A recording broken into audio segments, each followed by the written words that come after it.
Hi everybody, welcome back. I hope you're all doing well. So in today's video, You will never decenter men until you stop believing that the deity you worship is male.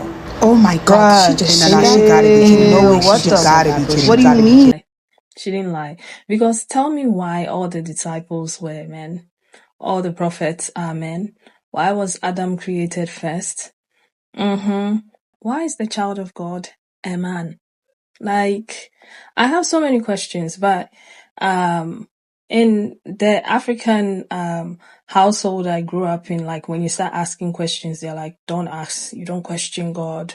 All you have to know is that God is God, and so on and so forth. Okay, but when you think about it, religion has always been used as a tool for so many things. Okay, if God created us in His own image, then God is most likely both man and woman.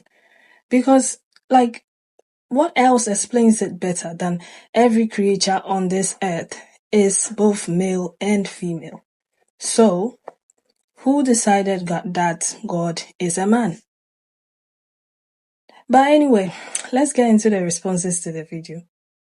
Never decenter men until you stop believing that the deity you worship is male. Oh, you shaking the table. This is one of the things that led to my deconstruction. When I asked the question, why do we call God a man? And why don't we call God a woman? If we're going to give God a gender, wouldn't it make sense to give God the gender of the person or the gender that actually gives life, if we're going to do that? If not, then God should be genderless. They're technically non-binary. And when I couldn't get an answer for that, and I was told that I was doing too much by asking that question, that's when I knew that it was time for me to kind of step away a little bit and dig into that more. If somebody tells you need to stop asking questions about something, you need to ask more questions and start doing more research. But I say all of that to say, part of the reason why we have such a hard time breaking away from the patriarchy is because our religion, if you're Christian, or even if you're Muslim, any Abrahamic religion, to be honest with you, is so male-centered. And then when you start thinking about that and how it affects our society, especially with patriarchy, and then you also think about that, like, why would a religion be taught that has men at the center, men as a position of power? Who would benefit the most from that? Men. And then you got to start asking yourself a question. Well, then, did men make this up? And once you get there, you're on to something. That's why nobody convinced me that this religion isn't, like what she said, male-centered. There's just no possible way that it's not. If you think about it, God has to be male, because if he's not, there's no reason as to why we allow one gender to have power over the other. They create this narrative like somehow men are like closer to God in the like ways of like leading and like having authority, and that women are meant to play this submissive role where the men rule over them, and they couldn't have that narrative if their God was either genderless or female. People tell me all the time, the Bible isn't sexist. What are you talking about? Even though the Bible is littered with sexism. Just the fact that God has to be male says something. But also in the very first book of the Bible, it talks about men ruling over women. And I'll never forget, I had a like back and forth with a content creator about whether the Bible was sexist or not. And when I brought up verses like this, where it said that, you know, men rule over the women, he said, well, God told the men that they have to love and be faithful to their wives.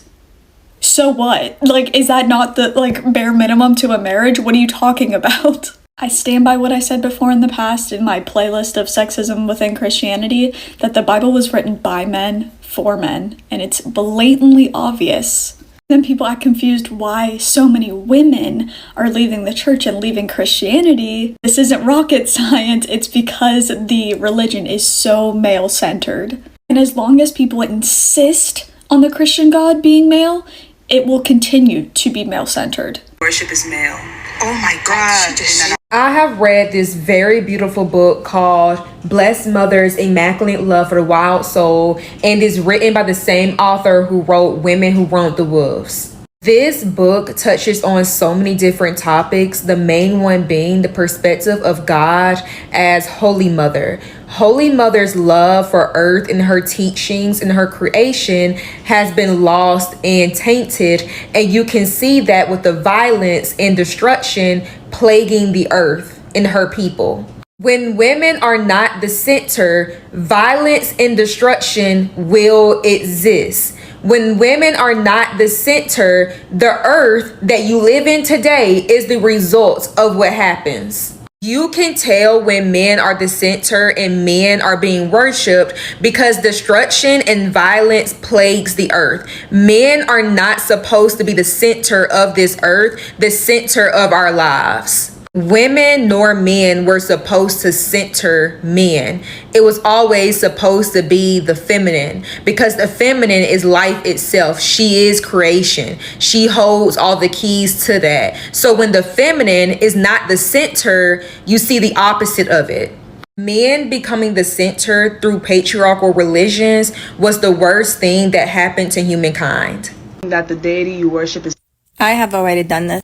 And as somebody that grew up Catholic and Jesus and God being a man, now when I pray and I say Lord, I feel so weird. Like I have one of my affirmations on recording, and I record it as like thank you Lord, and every time I hear that I go like, men are amazing. They have a purpose, but they are not God. It's not, the masculine is not God. And only patriarchy make it seem that way. But think with me, if men was truly powerful, grape wouldn't exist. Grape would never be a thing. Because grape is not about orgasming. It's about power. They are taking power away from the woman. They are not doing it for pleasure. So that right there just answers everything. When someone doesn't have innate power, they want to take from something that has. Also makes life so much better as a woman because you see relationships completely different. I am very happy that I have the center men, even though men was not the center of my life for that long, as I am bisexual. But now that I choose to date men only, have the center men has been absolutely amazing. And also praying for female, feminine, goddesses and divine, the best. So yeah, God is a woman. You worship is man. No, because it's the way they really had us all feeling like a man would create life. Men, the most destructive force of Worship is male. I feel like that video brings up a really good point, and I can't speak for the decentering of males, but what I do believe is that everybody should question why there is a need to project any sex onto God, especially male. The only thing that makes a male throughout the entire animal kingdom, not just humans, the only thing that makes a male is the ability to produce sperm that will thereafter fertilize a female's eggs. And female as in the biological term of the word. I'm not speaking about women that way. So to my point, if we understand that the only thing that makes a male is the ability to produce sperm, then do we really believe that God is walking around with holy nut, righteous semen? Do we really believe God has a penis and balls and testosterone? The power of religion, the power of religious imagery, the reason that so many people have invested in picturing Jesus as a Caucasian male, the reason why so many people have invested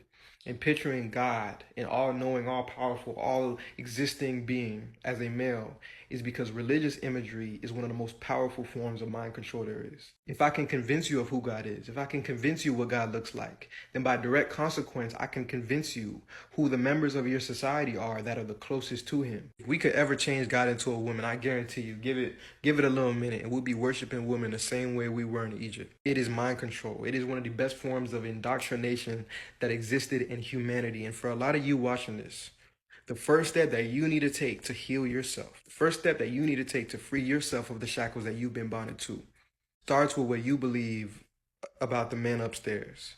Because, for example, if you don't think it could be a woman upstairs, then what does that say about what you believe about the women on earth? Peace out. That the deity you worship is male. Little known fact, if you look into the history of religion, Black African people are some of the only people on the planet who have ever had a strictly mother goddess culture. They were called the Indus Kush civilizations. They were called the Dasha Vidyas, the 10 teaching mothers. There wasn't even a male god. So if you look into the history of Black people and African people, it wasn't up until the past few centuries until most of us started only being under a strictly male god worship. Yeah, he has a point, okay? Because in my tribe, okay, usually when they pray, they say Atana. Atana or Na Nyumno means mother God, okay? Atana means father, mother God. So it depends on how you choose to see God. It's mostly up to you, okay? But I believe that the whole shebang, the whole Christianity, the whole religion, everything was kind of tailored to fit a purpose. Okay. That's why most of the people who are supposed to be of God and ordained by God are all men. Okay. All your pastors are men. Some people even frown on women being leaders in the church. Okay. Because they say that's what the Bible says. If you still believe that God is a man, then, like, who does it serve at the end of the day? It serves men. It makes people revere men. Like, it makes women revere men because men are closer to God. Men look like God. Because come to think of it, a man was created in the image of God. And then his rib was taken to create the woman, making the woman the weaker vessel. Please, I don't even want to get into the Bible. Like, think about it. There's so many things in the Bible that will make you like believe that God is a man. But I, for one, because they say God is a spirit and he created us in his image, I can't make God into a man. Okay? And yes, the arguments are valid that if God creates and women create, then God most likely is a woman. But God is a spirit. Religion was created by man to serve a purpose, and the purpose is to rule and control. And that's it. And that's it. That's my belief. Okay? You choose to believe whatever you want to believe. That's my opinion. Everything I share is my opinion. I'm not saying it's set in stone. You can go and do your own research. A lot of people don't believe in God, and that's fine. Okay, I do. Okay, but I don't believe God is a man. My only point is if God created us in his image, then we all most likely look like God. So God is a man and God is a woman. Okay? But I may be wrong. So let me know what you think about all of this in the comment section. Yeah, so thank you so much for watching. Have a lovely weekend and I'll see you again with another video. Take care of yourselves. Bye.